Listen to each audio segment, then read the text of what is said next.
મિત્રો, આપણી સાથે વ્યવસ્થા પરિવર્તન પાર્ટીના રાષ્ટ્રીય અધ્યક્ષ ધરમસિંહભાઈ ધાપા, જેઓ ઓબીસી હક અધિકાર અભિયાન પણ ચલાવે છે. એટલે કે ઓબીસીને જે એના બંધારણીય હક અને અધિકાર મળવા જોઈએ બંધારણ મુજબ એ નથી મળતા, તો એના માટે ધરમસિંહભાઈ ઘણા વર્ષોથી સતત સંઘર્ષ કરે છે, લોકોને સમજાવે છે, સરકારમાં રજૂઆત કરે છે. અને એવી રીતે કલ હમારા યુવા સંગઠન તો એના દ્વારા પણ લોકોને જાગૃત કરે છે કે ભાઈ આપણા હક અને અધિકાર શું બંધારણમાં જે બાબા સાહેબે આપ્યા છે તો એ આપણે લેવા જોઈએ. તો હમણાં 3-4 દિવસ પહેલા જ એક સરસ મજાનો ચુકાદો આવ્યો. 75 બંધારણ લાગુ થયું 26 જાન્યુઆરી 1950, એને 75 વર્ષ થવા આવ્યા. 75 વર્ષ બાદ પહેલી વખત એસસી અને એસટી ને સુપ્રીમ કોર્ટમાં જે સીધી ભરતી અને પ્રમોશન હોય એમાં આરક્ષણ આપવામાં આવ્યું. મતલબ કે બંધારણમાં હોળ 4 અને 15(4) તો જોગવાઈ છે જ, પરંતુ સુપ્રીમ કોર્ટમાં જેનો સ્ટાફ હોય ને એમાં ભરતીમાં આપવામાં આવતા મોકા. તો એ પહેલી વખત શરૂ કર્યું ચીફ જસ્ટિસ અત્યારે ગવાઈ સાહેબ છે, અને એ શેડ્યુલ કાસ્ટના છે. એટલે કદાચ એના હિસાબે એમને નિર્ણય કર્યો તો શું ઓબીસી માટે હજી કોઈક ઓબીસી ચીફ જસ્ટિસ બને ત્યાં સુધી રાહ જોવાની. 75 વર્ષથી આ વિચાર કરજો, ઓબીસી ને કઈ મળ્યું જ નથી. આ એનો કે હવે તો ઓબીસી નો વારો ક્યારે આવશે? એ લોકોને 52% એસસી એસટી ને જેની વસ્તી મુજબ મળશે સ્ટાફની ભરતીમાં. તો એનો એક એને ઐતિહાસિક નિર્ણય કહેવામાં આવે છે. અને પ્રમોશનમાં અને સીધી ભરતીમાં એ લોકોને આરક્ષણ આપ્યું છે. એસસી ને 15% અને એસટી ને 7.5%.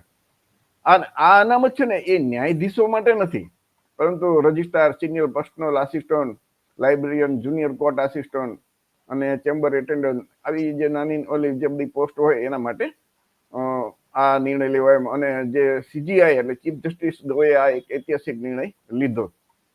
તો એ આપણા માટે એક સારી વાત છે કે ભાઈ એસસી એસટી ને મળ્યું, બહુ સારી વાત છે, આપણે ખુશ થવું જોઈએ. પરંતુ ઓબીસી છે એ દેશનો બહુ મોટો હિસ્સો છે ને. બિહારમાં જાતિ આધારિત સર્વે થયો તેમાં ઓબીસી ની વસ્તી 65% જેવી આવી. તો એ આવડો મોટો સમાજ છે એને આરક્ષણ નહીં, તો એ વિશે ધરમસિંહભાઈ ધાપા આપનું શું કહેવાનું છે? ધરમસિંહભાઈ ધાપા. હેલો, આવે છે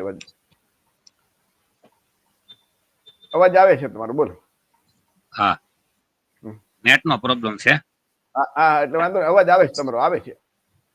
એવું લાગે ને તો પછી છે ને તમારું ચિત્ર હોય ને એ બંધ કરી દેશો તો વાંધો નહીં આવે.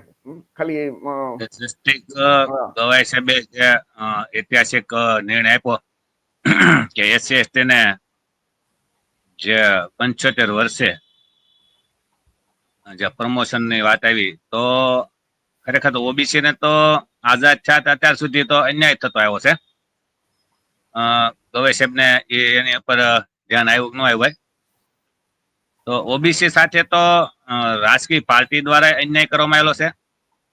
અને જે કોઈ શાસન કર્યું એને તો આપણને અનામત આપી જ નથી એકેયમાં, જોઈએ તો વસ્તીના પ્રમાણમાં.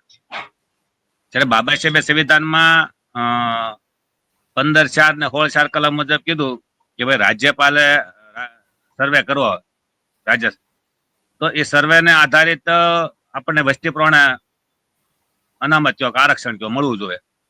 પણ આજ સુધી એક પણ રાજ્યમાં આઝાદ થયાના 75 વર્ષે પણ દર વર્ષે જેટલી ભરતી થાય છે એમાં ઓબીસી ની કેટલી ભરતી થઈ છે એ આજ સુધી આંકડા છે આવ્યા. હવે વાત કરી તમે સાહેબ કે જયારે બિહારમાં જાતિ જનગણના થઈ એટલે ચોંકાવનારો આંકડો આવ્યો 65%.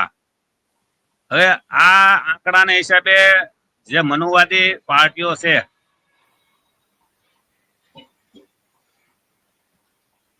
હા, બોલો આવે છે. ખબર પડી ગઈ કે દરેક રાજ્યમાં આ રીતે જો આવશે તો ખરેખર ઓબીસી એક જાગૃત થઈને માગશે હક, એટલે એને તરત જ આ બધી રોક લાવવા માટે અલગ અલગ રીતે બધા આયોજન કરવા મળ્યા. હવે ઓબીસી મધ્યપ્રદેશની વાત કરીએ તો મેં આજે વાંચ્યું હતું તો ન્યાય 50% આપણે જાતિ જણના થઈ છે એવો આજે મેં કાંઈક વાંચ્યું ઓલામાં. એટલે કહેવાનો અર્થ એમ છે કે ઓબીસી અવડો મોટો સમાજ છે, દેશનો એક હિસ્સો છે. એ છતાંય જે પક્ષો ઓબીસી ના હિસાબે રાજ કરે છે એ તો વર્ષોથી આપણા વિરોધીઓ છે. તો જસ્ટિસ ગોય સાહેબને કહે છે કે તમે જે એસસી એસટી માટે જે ઐતિહાસિક નિર્ણય કર્યો છે એવો જ નિર્ણય તાત્કાલિક ઓબીસી માટે પણ કરે એવો આપણે એને પણ આપણા આ માધ્યમથી મેસેજ મળે. ગવઈ સાહેબને આપણે પણ એવી વિનંતી કરીએ છીએ કે ભાઈ અમને તો ઓબીસી ને તો કેન્દ્ર સરકાર ને રાજ્ય સરકાર તો અનામત ના બાબતે આ રીતે અન્યાય કરે જ છે. તો ગવઈ સાહેબને જયારે દ્રષ્ટિ તમે જુઓ તો અમને ન્યાય મળે એવી તમારી પણ આશા રાખી, તમારી ઉપર આશા રાખીએ છીએ.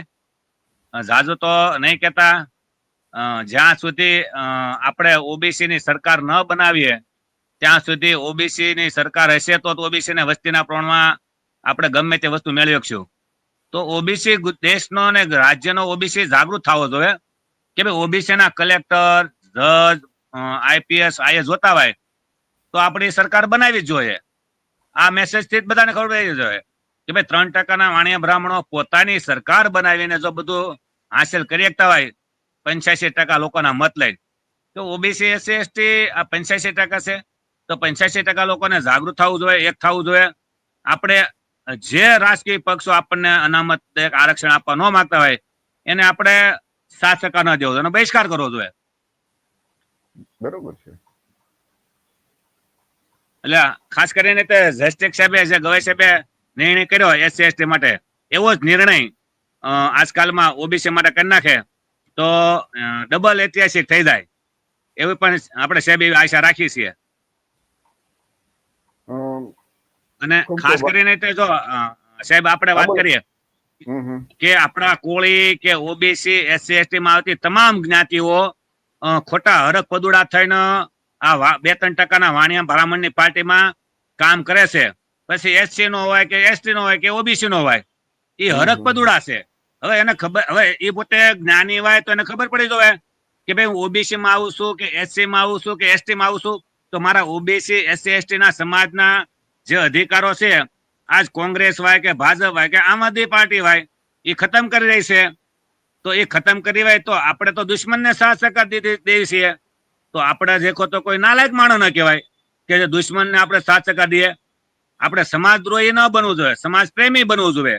જ્યાં સમાજ વિરુદ્ધનું કાર્ય થતું હોય, જ્યાં સમાજના યુવા પેઢીનું ભવિષ્ય બરબાદ થતું હોય, જે વિદ્યાર્થીઓ રાતની મહેનત કરતા હોય અને જીપીસી ને યુપીસી ની તૈયારી કરતા હોય અને એના જયારે ભવિષ્ય ઉપર છેડછાડ થતી હોય તો આપણે એવા તો સમાજદ્રોહી ન બનીએ કે આપણા પોતાના સમાજને આગળ લઈ જવાની વાત કરવાને બદલે જે 3% વાણિયા બ્રાહ્મણ માટે કામ કરતા હોય, વાણિયા બ્રાહ્મણની પાર્ટી મજબૂત થાય એના માટે કામ કરતા હોય. અને હમણે નવો કેસ આવ્યો છે ગરીબના નેતા, ગરીબના નેતા. સાહેબ મેં તો બધા કીધું ગરીબના નેતા તો ઓબીસી એસસી લોકો છે ગરીબ. તો આ સુધી ગરીબના મતથી છૂટાઈ ગયેલા કોઈ પણ વ્યક્તિ હોય કે ઓબીસી નો હોય કે એસસી એસટી નો હોય કે જનરલ કાસ્ટ નો હોય તો આ સુધી વિધાનસભામાં કે પાર્લામેન્ટમાં જઈને ઓબીસી માટે જાતિ જનગણની વાત કરીએ, ઓબીસી માટે ફ્રીશીપ કાર્ડની વાત કરીએ કે ઓબીસી ના મંડળ કમિશનની વાત કરીએ, આ સુધી મને એક પણ નેતાને બતાવો કે જેને વિધાનસભામાં કે પાર્લામેન્ટ અવાજ ઉઠાવ્યો હોય. તો શેના ભાઈ તમે ગરીબ નેતા? એવું કેમ ને ભાઈ તમારા સમાજમાં રહેલા ગરીબોના તમે નેતા છો એમ કહો ને ખાલી. ચોખવટ કરીએ જો તમે ગરીબના નેતા બનવાના જ નથી આજ સુધી. અને ગરીબના વિરુદ્ધમાં તમે ખુલ્લે આમ આરક્ષણ અનામતના વિરુદ્ધમાં કામ કરતા હોવ, શેના ભાઈ ગરીબના નેતા તમે? અને હમણાં એક સામાજિક સંગઠનના માધ્યમથી સાહેબ વાંચવા મળ્યું હતું કે ભાઈ એક પણ સામાજિક નેતામાં વફાદારી નથી. એલા ભાઈ સામાજિક સંગઠન બનાવીને જે તે લોકો કોંગ્રેસ ભાજપ ને આમ આદમી પાર્ટીનો પ્રસાર કરતા હોય, કોંગ્રેસ ભાજપમાં કામ કરતા હોય, પેલા તો તમે નાર્કો ટેસ્ટ કરાવી લો કે તમારામાં કેટલી વફાદારી છે. બરોબર છે. જે લોકો સામાજિક સંગઠન કામ કર્યા છે તો સમાજ માટેના હું કામ કરવા જોઈએ? સમાજમાં આપણી અનામત શું છે, અનામત કોણ ખતમ કર્યો છે, આપણા ભાગની નોકરી કોણ ખાઈ રહ્યું છે, જે ખાઈ રહી કઈ જાતિના છે, એ જાતિના છે તો કઈ કઈ પાર્ટીના માલિકો છે આ કેમ ખુલ્લામ નથી બોલતા? કારણ કે ખાલી સમાજને મૂર્ખ બનાવવા છે, સમાજને મૂર્ખ બનાવીને એને પેટની રાજનીતિ કરવી છે અને એવા પક્ષમાં કામ કરવી છે જ્યાંનું ઘર ભરાય. સમાજ માટે બરોબર. લડવામાં ખાલી મૌખિક વાત છે. એટલા બધા વફાદારી નેતાની વાત કરીએ છીએ તો આપણે એક કામ કરીએ, નાર્કો ટેસ્ટ કરાવીએ કે સમાજમાં કેટલી તમારામાં વફાદારી છે અને બરોબર. ગરીબના નેતા બનવા નાયક લાયક છો કે નહીં. હમ, હમ. એટલે ખાસ કરીને આપણે જે ઐતિહાસિક સુપ્રીમ કોર્ટના જસ્ટિસ ગવઈ સાહેબનો જે નિર્ણય આવ્યો છે એને આપણે આવકારીએ છીએ અને સાહેબને પણ ખૂબ ખૂબ અભિનંદન આપીએ છીએ અને એવી પણ આશા રાખીએ છીએ કે તમે ટૂંક સમયમાં ઓબીસી માટે પણ આ રીતે નિર્ણય કરી ઐતિહાસિક નિર્ણય લાવે એવી આશા રાખીએ છીએ. ખૂબ સરસ ધરમસિંહભાઈ. ધરમસિંહભાઈએ જે વાત કરી ને કે ભાઈ જસ્ટિસ સાહેબ જે ચીફ જસ્ટિસ છે એ પહેલી વખત શેડ્યુલ કાસ્ટના બન્યા છે, એટલે આમ તો બીજી વખત બન્યા છે આવા, પણ આ જે ગવઈ સાહેબ છે એને આ એક ઐતિહાસિક નિર્ણય લીધો. એકચ્યુઅલી આમ તો દરેક જગ્યાએ ભરતી કરવામાં જ આવતી, પણ છતાં સુપ્રીમ કોર્ટમાં હજી સુધી આ લોકોએ શરૂ નહોતું કર્યું. તો બંધારણમાં તો છે જ જોગવાઈ, તો પહેલી વખત જોગવાઈ થઈ છે. તો આપણે આશા રાખીએ કે ઓબીસીને પણ જલ્દી આનો લાભ મળે. તો મિત્રો આ વિડીયો આપણે અહીંયા પૂરો કરીએ છીએ. જય ભીમ, નમો બુદ્ધાય, જય સંવિધાન. જય ભીમ, જય ભારત.